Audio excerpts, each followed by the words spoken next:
it got to the point where I was really overwhelmed with the overhead, tens of thousands of dollars a month in employees and parking fees and rent and all these fees.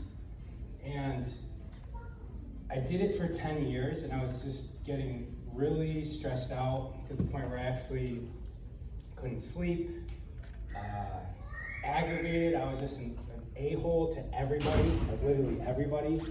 I couldn't take a vacation. You know, when you own a brick and mortar business, it's really difficult to just say, like, I'm gonna go to the other side of the world. And for any long period of time. There's no way that I could leave downtown Los Angeles where my businesses were as well. And that was just very, very hectic internally.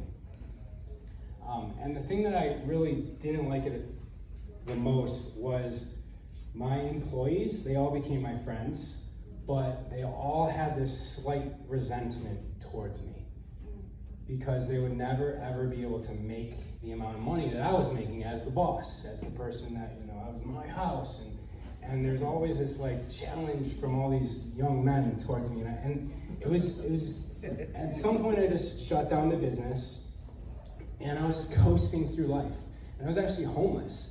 I had my stuff in a storage unit. Sometimes I stayed in a storage unit, sometimes I stayed wherever someone said they had a couch, and it got to the point where I was like, I really feel like being a productive member of society again.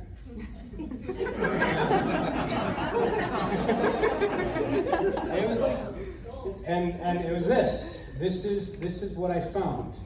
And when I closed my gyms, I made a list of like my dream next business, and it was, you know, like 100x my investment within 6 months, be able to sell it in 2 years, have no employees, be able to live anywhere in the world, be able to take as long of vacations as I would like. And I didn't know what that looked like. That's kind of one of the reasons why I was just floating through the atmosphere, you know, chilling under waterfalls and sleeping in storage units and sometimes Korean spas and, you know, 24-hour. You guys don't know, if you get into a city and you don't have anywhere to go, there's usually a 24-hour Korean spa that you can pay like $30 or $40, and they have like mattresses on the ground that you can sleep in. Just bring headphones, eye protection, and you can make it work. So, but that was my life. And then Purium came along, and I was like, wow, there's no there's like basically zero overhead. We're talking like dollars a month.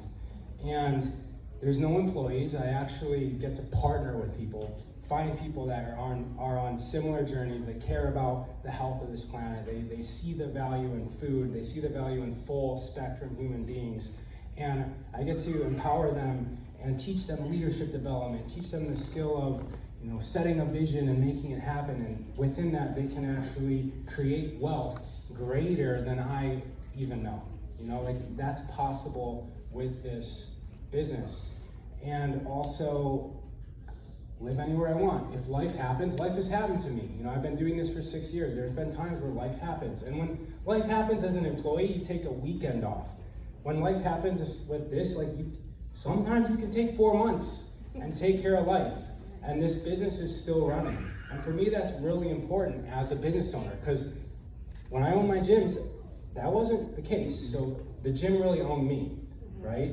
And so with this business, I really do feel like it's an actual functioning business where residual income is coming. There's a machine, there's a system that's churning, there's support. It really isn't just about us, and it's more team oriented. People have other systems to plug into. It's an amazing manifestation of mine. And I remember writing down that list and really having no idea how it was going to look. But for me, this is what it looks like, and I'm so happy to be here. Thank you guys.